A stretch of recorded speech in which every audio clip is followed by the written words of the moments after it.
Halo semuanya, selamat datang di podcast Komunikasi Organisasi bersama saya Rateng Rati dan teman saya Eva Rahayu. Kali ini kita akan membahas komunikasi tentang gimana sih caranya komunikasi itu berjalan dengan lancar pada sebuah rumah produksi atau produksi suatu film.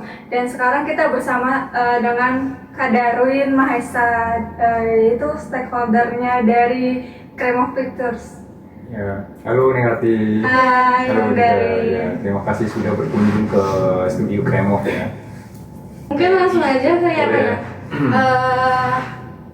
Kayaknya Cream of ini juga udah lumayan lama ya. Tadi kita udah sempet lihat-lihat nih dari beberapa film gitu.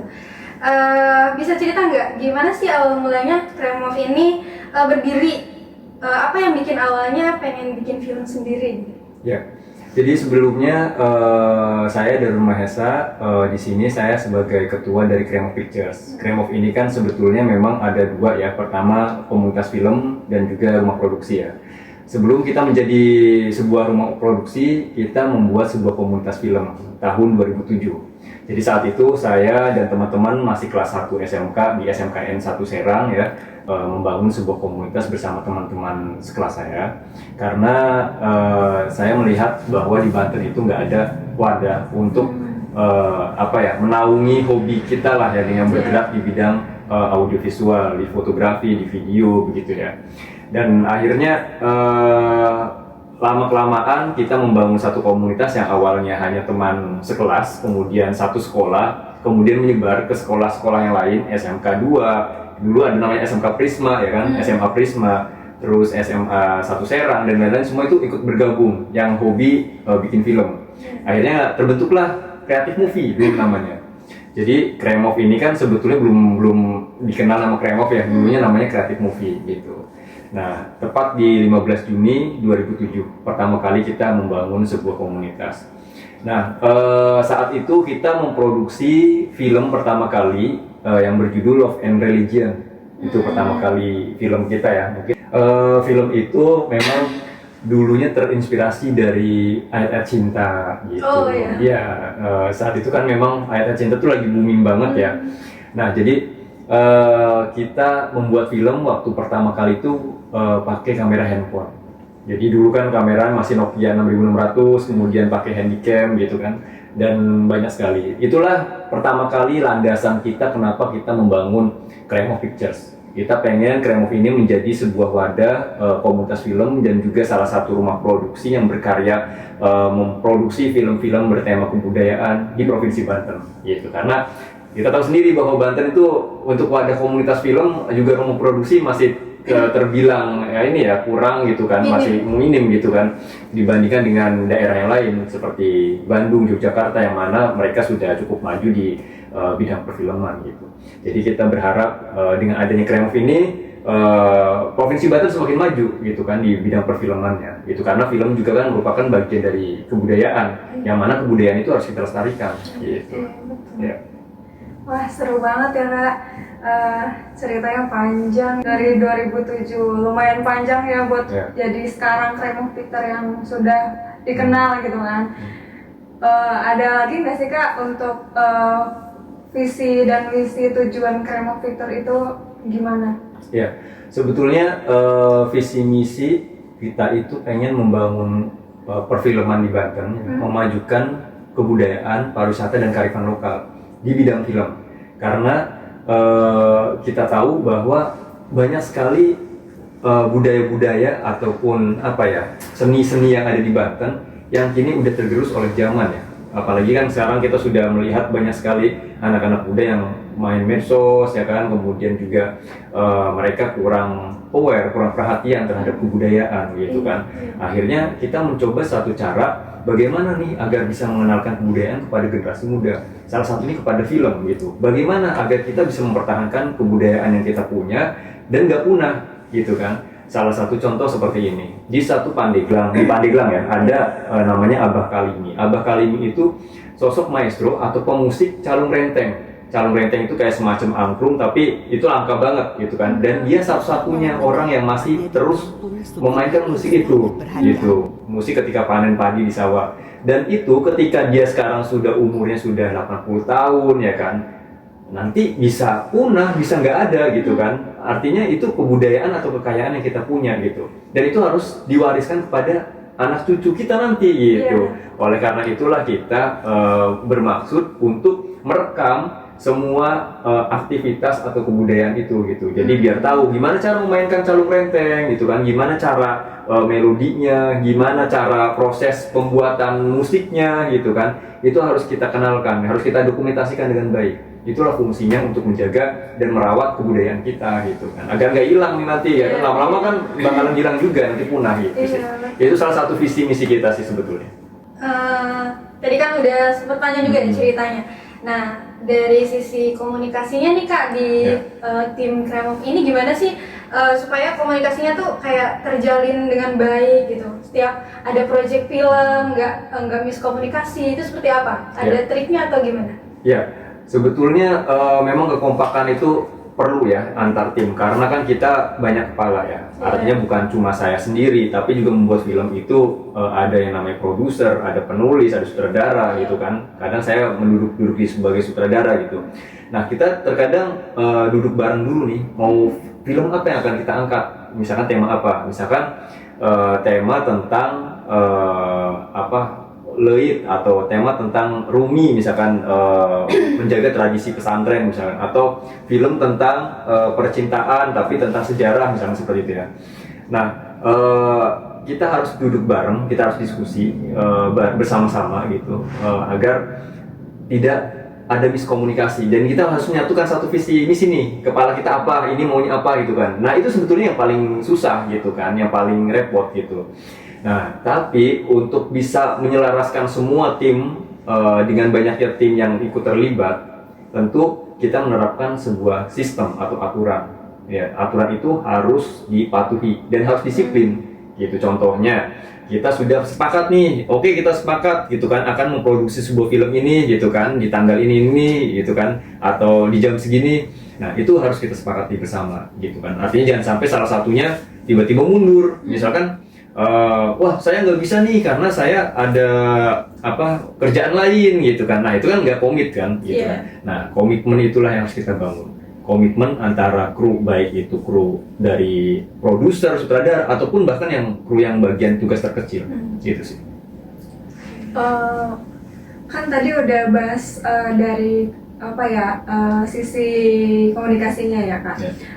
Ada nggak sih pernah konflik yang sering terjadi di dalam pada saat syuting gitu kan, pada saat produksi atau pada saat editing, itu kan pasti ada muncul ide-ide yang beda-beda ya Kak. Ini pengennya gimana, terus musiknya tuh gimana, terus ini editingnya harus gini gitu. Itu ada nggak sih? Betul. Jadi kalau di dalam komunitas kan memang namanya komunitas itu produksi film bersama-sama ya. Berbeda dengan rumah produksi. Kalau rumah produksi film sudah ada aturannya, ada pakemnya. Artinya semua, karena rumah produksi itu bersifatnya komersil, semua kan pasti dibayar nih gitu kan, secara kru-krunya gitu kan. Jadi semuanya akan mengikuti apapun arahan dari si produser gitu kan. Tapi kalau di komunitas semuanya harus diterima masukannya, karena komunitas ini berkarya bareng. Bekerja bersama gitu, apa masukan dia apa, ini dia seperti apa gitu. Nah, biasanya setiap kita praproduksi, produksi, ataupun saat editing, post produksi, pasti ada pemikiran-pemikiran baru ya kan, terus ada kayak perdebatan gitu kan. Nah, itu sebetulnya hal yang wajar. Tapi kita kembali lagi kepada konsepnya ya. Misalkan kita dari awal konsepnya akan seperti ini, kenapa tiba-tiba muncul ide baru gitu kan. Nah, itu kan nggak bisa diterima gitu kan, karena udah di tengah jalan. Nah, terkecuali ide baru ini bisa menyegarkan atau membuat film ini jadi lebih bagus misalkan gitu kan. Nah, itu sah-sah aja. Jadi sebetulnya kalaupun ada kayak semacam ide atau masukan dari teman-teman kru, ini sebetulnya bagus karena ini menjadi pertimbangan untuk membuat film ini lebih baik gitu. Itu sih gitu. Jadi artinya kita nggak menolak mentah-mentah nggak bisa gitu kan. Terkadang perdebatan itu pun menjadi satu yang yang bagus gitu, karena berarti kru ini sangat peduli dengan hasil karya kita nih gitu kan. Kalau misalnya diem aja kan ya udah bodo amat gitu kan, mau hasilnya kayak gimana gitu kan. Nah kira-kira seperti itu sih. Nah biasanya sih memang ya kita remukin bareng-bareng lagi gitu kan kalau memang masih ada masukan, kira-kira seperti itu. Kalau untuk pada saat produksinya nih Kak, biasanya kan ada kru sama talent ya Kak. Itu ada pernah konflik nggak Kak? Karena waktu itu kan saya juga pernah dibimbing sama Kak Darun ya. Sempat waktu itu ada konflik sama kru sama talent gitu. Ya. Itu gimana Betul. Kak cara solusinya biar komunikasinya baik lagi gitu? Ya betul. Jadi terkadang kan ada miskomunikasi antara kru sama talent. Misalkan kadang kru itu ya namanya orang kerja seharian sampai malam kan syuting, tidur cuma 2 jam, langsung syuting lagi gitu kan. Itu dihajar terus menerus. Pastinya namanya manusia itu kan lelah ya, capek gitu kan. Terkadang juga pas capek itu kita nggak sadar apa yang kita omongin tuh menyakiti hati orang lain gitu kan. Padahal itu cuma bercanda, misalkan kayak gitu konsepnya ini bercanda loh sebetulnya gitu misalkan. Tapi si talent ini karena juga capek misalkan gitu kan, jadi tersinggung dia, akhirnya kan ya sama-sama miskomunikasi kan akhirnya terjadi seperti itu. Nah sebetulnya untuk menghadapi itu kita sebagai kru ya istilahnya sebagai sutradara harus berkepala dingin, jangan ikut-ikutan emosi di situasinya seperti itu gitu. Nah biasanya hal seperti itu kita hindari dulu antara kedua belah pihak ini nih, antara kru sama talent misalkan kita harus jauhin dulu nih gitu kan. Jadi kru-kru ini biasanya ya coba kita ganti dengan kru yang lain dulu gitu kan, atau jangan diskusi dulu. Setelah syutingnya harus profesional tentunya ya kan, syuting harus terus berlanjut. Setelah selesai barusan kita temuin, kita mediasi bersama-sama gitu kan. Tadi gimana sih, kenapa sih, udah yuk ini bareng yuk demi tujuan kita membuat film ini beres gitu kan. Jangan sampai udah capek-capek beberapa hari tiba-tiba karena ada konflik malah filmnya nggak selesai gitu kan. Nah itu yang harus kita pikirkan matang-matang gitu. Ada trik khususnya nggak sih Kak? Kalau misalnya film gitu ya, proyek termasuk proyek besar gitu kan, Kremov ini kalau misalnya ada film, itu kalau misalnya mepet itu triknya gimana sih? Gitu? Ya, mepet maksudnya mepet dalam kalau misalnya harus sesuai nih konsepnya, misal harus selesai tanggal segini gitu. Oh deadline ya? Iya deadline-nya gitu. Itu Ya oke. gimana? Ya sebetulnya kalau komunitas itu jarang terjadi kalau deadline itu ya. Biasanya itu terjadi di rumah produksi ya. Jadi misalnya kita mendapat satu klien untuk membuat film dari dinas misalkan, untuk membuat film nih, contohnya film tentang kebudayaan misalnya gitu ya. Nah ini deadline-nya ini cuma 2 bulan. Nah bikin film kan sebetulnya nggak cukup tuh 2 bulan ya. Nah, tetapi gimana caranya agar kita bisa mempercepat deadline itu gitu kan? Contohnya, triknya biasanya yang Kremov lakukan adalah membagi tugas. Membagi tugas itu contoh seperti ini. Kita setelah selesai praproduksi, naskah ini selesai, maka ayo kita lanjut syuting. Ketika orang syuting, orang tim post produksi ini mulai menyusun editing. Gitu. Jadi saat syuting langsung mulai kasih ke editing gitu kan. Tim musik juga langsung kerjain musiknya gitu. Jadi deadline yang seharusnya 6 bulan terkadang bisa kita kejar sampai 2 bulan. Cuma memang itu harus siang malam tuh bekerjanya bisa gitu. cepat juga gitu. Bisa sebetulnya lebih cepat, tapi tentunya tenaga kita, waktu kita akan lebih terkuras gitu. Dan tentunya biaya produksinya akan jauh lebih mahal. Gitu kalau misalkan memang waktu singkat gitu. Tapi trik-trik itu artinya itu udah sering sih kadang kita lakuin. Kadang ada sesuatu yang mepet deadline, itu juga kadang kita kerjain juga gitu kan. Ya udahlah yuk gas aja gitu. Gitu sih. Jadi ya semuanya saling kerjanya secara berbarengan gitu, berbarengan. Jadi tim musik kerja, ini kerja, semuanya langsung berbarengan dalam satu waktu. Sehingga ketika muncul ya udah selesai gitu kan. Nah berbeda kalau komunitas kan terkadang yang ngerjain edit ya dia lagi, yang poster dia lagi gitu kan, yang musik si ini, ya ini juga gitu. Jadi orang yang sama akhirnya kan nggak bisa tercapai gitu kan. Tapi kalau misalkan kondisinya mepet misalnya gitu, kita nggak bisa menggunakan satu pekerjaan untuk orang yang sama, harus beda gitu, harus kita delegasikan kepada orang lain biar tercapai itu deadline-nya kan gitu. Oke Kak, dari tadi kan udah ngebahas nih panjang lebar tentang produksi dan rumah produksi untuk syuting. Nah itu kan pasti nih ada investor atau klien ya kan untuk rumah produksi itu.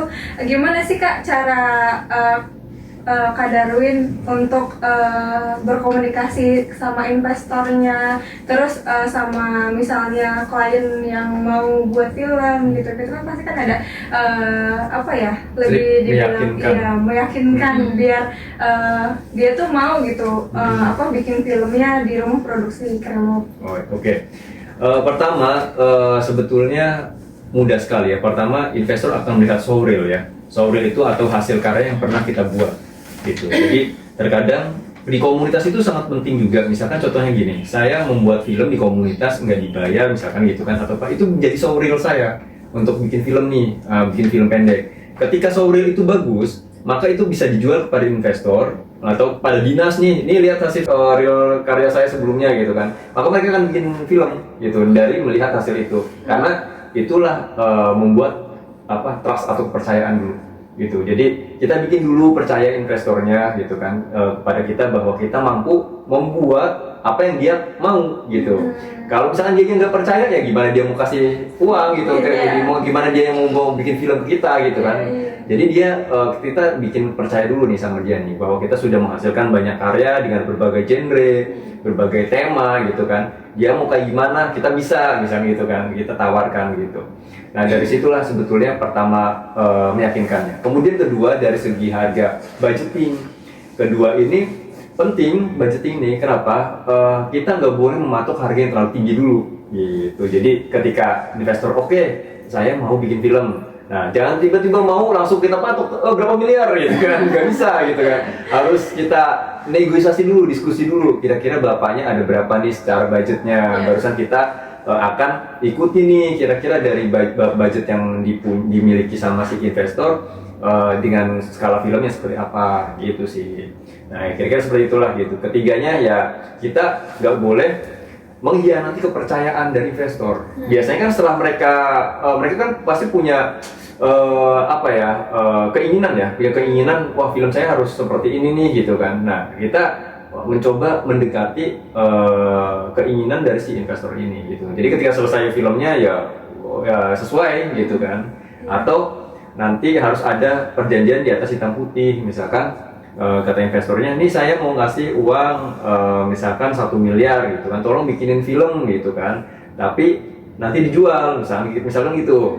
Tapi di hitam putih itu kalau misalkan nggak laku gimana gitu kan. Nah itu juga ada sesuatu kan di situ gitu. Jadi harus dibilang dari awal dulu di perjanjian kontraknya gitu, kira-kira seperti apa. Sama contohnya kayak dari dinas mau bikin film. Ya saya punya uangnya Mas Darwin cuma sekecil nih gitu kan, misalnya cuma 10 juta, bikin film apa ya 10 juta katanya gitu. Oh ya udah ayo misalnya. Tapi film itu kan langsung dijual, langsung dibeli sama mereka. Intinya kita membuat filmnya gitu sih kira-kira. Ada bermacam-macam tipe investor dan juga tipe klien ya, yang kita sebutnya klien gitu. Nah kalau misalnya buat orang-orang nih yang pengen terjun ke perfilman gitu ya, kayak tadi join komunitas gitu. Nah itu kayak harus punya basic apa sih Kak gitu? Minimal gitu. Ya, banyak sih sebetulnya yang nanya kalau mau join komunitas Kremov apa kita harus bisa bikin film gitu kan? Tentu enggak gitu. Karena yang banyak bisa bikin film pun belum tentu bisa bertahan gitu ya kan. Jadi yang kita mau untuk teman-teman nanti yang akan ikut join di Kremov, biasanya kita buka rekrutmen itu setiap tahun di awal bulan Januari Februari. Nah nanti Januari Februari ini mau kita buka lagi nih generasi 19 gitu. Yang terpenting adalah dia punya tekad untuk pengen belajar gitu. Kalau udah bisa ya udah ngapain komunitas kan gitu. Nah jadi kita pengen yang gitu yang memang punya keinginan untuk belajar ya, dan juga punya komitmen dan juga konsisten. Karena tanpa didasari dengan komitmen dan konsisten, biasanya cuma ya udah ikut-ikut kumpul aja gitu. Manfaat atau dampak untuk diri kitanya nantinya malah nggak ada gitu. Jadi saran saya adalah ketika pengen join di komunitas manapun ya harus komit dan konsisten. Karena apa? Kalau kita komitmen, kita akan bisa mendapatkan manfaat ilmu yang lebih banyak dari komunitas itu gitu. Tapi kalau kita hanya sekedar pengen tahu, ya pengen tahu deh gitu, akhirnya keluar gitu kan, ya udah capek gitu kan, ya udah nggak dapat apa-apa kan gitu, cuma sekedar tahu gitu. Jadi karena banyak banget juga sih teman-teman kita yang istilahnya udah join ya lama gitu kan, akhirnya dia punya rumah produksi sendiri gitu kan, kemudian dia punya banyak keahlian yang belum sebelumnya nggak pernah dia punya gitu keahlian itu gitu kan, ya kayak seperti itu. Cukup ya untuk itu lebih ke seleksi alam kali seleksi ya alam, kan? betul. Untuk karena aku sendiri juga merasakan kan di Kremuk tuh wah awal-awal nih banyak banget, terus pas udah pertengahan tahun wah kok yang ikut syuting segini doang gitu kan, nggak ada orang, akhirnya ya banyak ide-ide yang keluar yang tidak terduga gitu. Yang terakhir kali ya Kak, untuk pertanyaan terakhirnya, gimana sih caranya komunikasi biar tim kreatif Kremuk Picture atau tim kreatif komunitas-komunitas yang lain itu caranya biar tetap kompak dan komunikasinya tetap terjaga gitu? Ya pertama di era media sosial ini kan kita punya WhatsApp ya, jadi kita punya WhatsApp group gitu kan, biasanya kita ada informasi setiap bulan, minimal sebulan sekali lah kita ada yang kumpul dan rapat gitu kan, apa nih agenda apa yang akan kita buat gitu kan, karena komunitas film kan punya beberapa agenda selama setahun ya, contohnya bukan hanya produksi film tapi juga kita ada event festival film Banten, rekrutmen, workshop gitu kan, dan kegiatan-kegiatan perfilman lainnya. Jadi intinya kita harus aktif di grup, juga aktif untuk mengadakan pertemuan antar komunitas gitu ya. Tentunya juga ini harus dilandasi dengan yang 3 tadi itu, disiplin, konsisten, dan komitmen gitu sih. Itu aja sih Kak, makasih ya Kak untuk tips dan pengalaman yang udah dijelaskan tadi untuk cara networkingnya, cara komunikasi kepada investor, kepada krunya dan talent segala macam ya pada saat produksi dan praproduksinya itu sangat bagus ya Kak, menurut saya pribadi, karena kan sudah lama juga kan Kak Darwin terjun di dunia perfilman ini, tentunya sudah berpengalaman dan tentunya kita juga banyak terima kasih sudah dibantu untuk tugas kelompok di kampus gitu. Terima kasih untuk Kak Darwin dan Kremuk Picture. Cukup itu saja mungkin, sampai bertemu lagi, itu nggak sih?